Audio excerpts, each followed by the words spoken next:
Assalamualaikum warahmatullahi wabarakatuh. Perkenalkan, nama saya Rani Julia Saputri, BP 22130004, jurusan Sistem Informasi. Pada kali ini, saya akan menyampaikan materi pernyataan tentang internet. Kenapa kita bisa terhubung ke internet? Karena adanya kabel fiber internet di seluruh dunia bisa saling terhubung satu sama lain dengan menggunakan teknologi bernama fiber optik.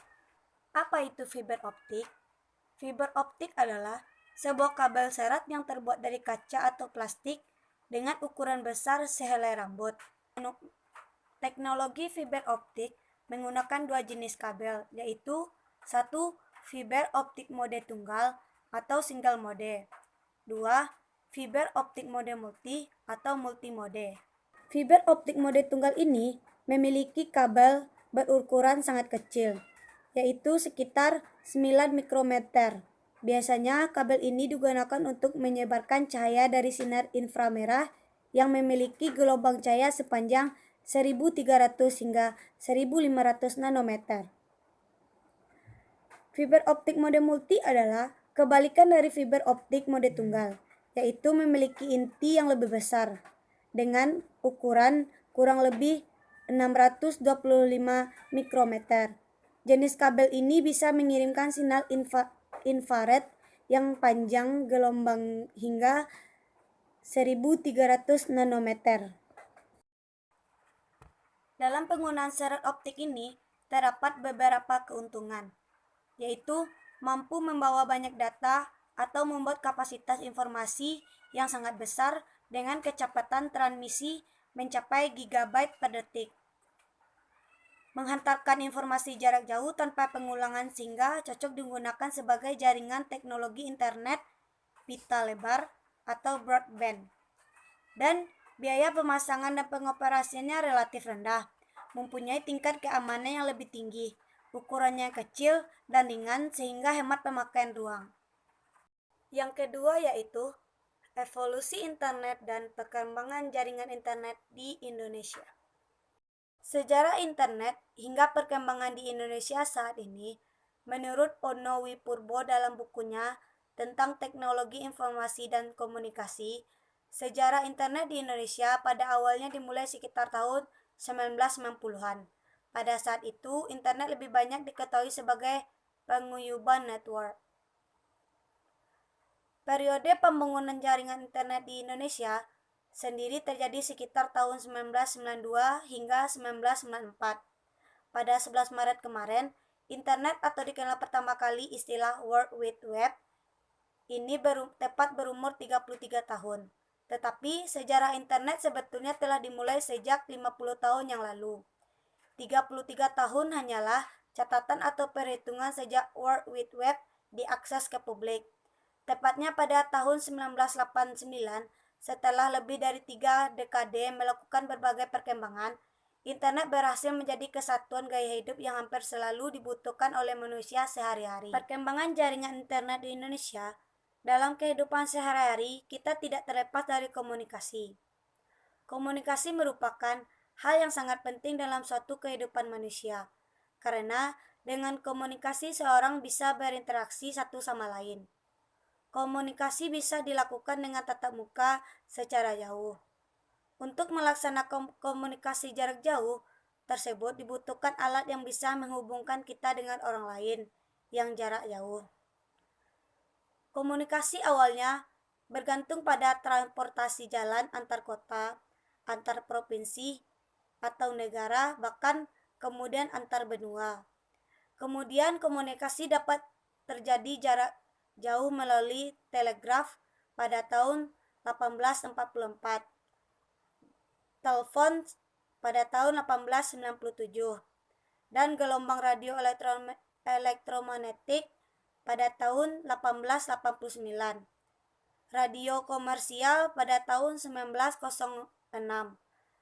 televisi broadcast pada tahun 1931. Kemudian melalui televisi, dunia menjadi lebih kecil karena orang dapat mengetahui dan mendapatkan informasi tentang yang terjadi di bagian dunia. Pada tahun 1986, sampai 1987 berawal dari kegiatan radio amatir khususnya di Amatir Radio Klub ARC ITB bermodalkan pesawat transfer HF-SSB Kenwood dengan komputer apli. Para pelaku radio amatir Indonesia mengaitkan jaringan amatir Bulletin Board System (BBS) yang merupakan jaringan email store and forward yang menghubungkan banyak server BBS radio amatir seluruh dunia agar email dapat berjalan dengan lancar. Pada tahun 1989 sampai 1990 berawal dari mailing list pertama yaitu Indonesia@Janus Berkeley. Edu diskusi antara mahasiswa Indonesia di luar negeri, pola mailing list ini ternyata terus berkembang pesat, terutama di host server ITB dan egroup.com.mailing. List ini akhirnya menjadi salah satu sarana yang sangat strategis dalam pembangunan komunitas internet di Indonesia. Pada awalnya, tahun 1990, komunikasi antara Ono Wipurbo yang waktu itu berada di Kanada dengan panggilan YC1DAV atau VE3 dengan peralatan PC atau ECTI dan walkie-talkie berukuran sekitar 2 meter. Komunikasi antara Kanada ke Indonesia terus dilakukan dengan lancar. Yang ketiga adalah perkembangan pengguna internet dari masa ke masa. Saat ini, seiring berkembangnya zaman, memudahkan manusia dalam mencari informasi baik tentang politik, kalangan selebriti, bahkan saat ini kita tidak perlu lagi untuk pergi ke toko buku untuk membeli buku yang ingin dibaca. Karena internet memudahkan manusia mencari tentang sesuatu hal, bahkan berkaitan dengan ranah publik, privasi, hiburan, pendidikan, dan lainnya.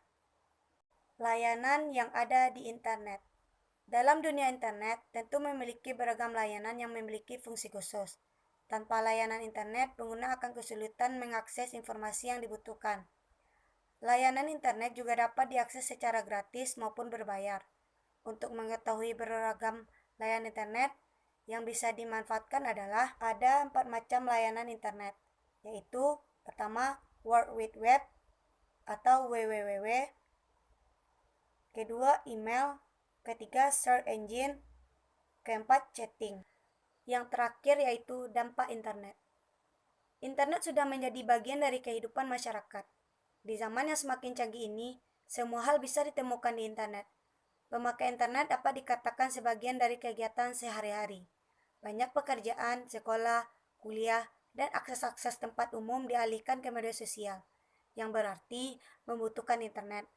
Akibat dari perkembangan zaman yang dimiliki, dampaknya yaitu dampak negatif dan dampak positif. Dampak positif dan dampak negatif internet. Dampak positif internet yaitu mudah mencari informasi, mudah transaksi bisnis, mudah dalam komunikasi, mudah bekerja jarak jauh, tempat untuk menghasilkan karya.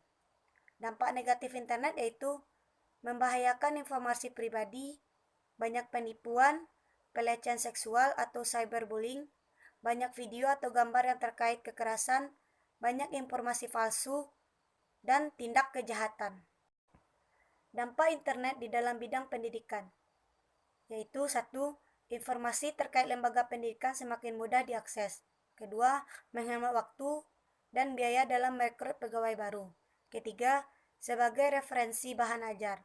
Keempat, metode pembelajaran semakin menarik. Kelima, mempermudah dalam belajar bahasa asing. Selanjutnya yaitu dampak internet di dalam bidang ekonomi. 1. Pertumbuhan ekonomi akan lebih tinggi. Kedua, terjadi industrialisasi. Ketiga, meningkatkan produktivitas dunia industri. Keempat, persaingan di dunia kerja sangat meningkatkan keterampilan dan pengetahuan. Dan dampak internet di dalam bidang iptek, yaitu dampak ditemukan internet dalam bidang iptek adalah semakin berkembang pesat perkembangan dari iptek itu sendiri. Karena internet merupakan peran dan pengaruh yang besar sehingga membuat iptek dapat cepat berkembangnya. Dampak internet di dalam bidang sosial. 1. Terciptanya antisosial. 2. Munculnya budaya instan. 3. Komunikasi keluarga menjadi kurang. 4. Budaya tolong-menolong menjadi hilang. Dampak internet bagi pembisnis. 1. Kemungkinan kerja remote bagi karyawan. 2. Memudahkan rekrutmen dan talent hunting. 3. Akses pasar lebih luas. 4. Digital marketing dan digital branding. 5. Rapat pengawasan dan evaluasi virtual. Dampak internet bagi di bidang politik. 1. Munculnya pemahaman ideologi yang bisa mengancam NKRI. 2. Dapat memunculkan gerakan terorisme. 3. Dapat memunculkan gerakan radikalisme yang dapat mengganggu keamanan dan stabilitas negara Indonesia.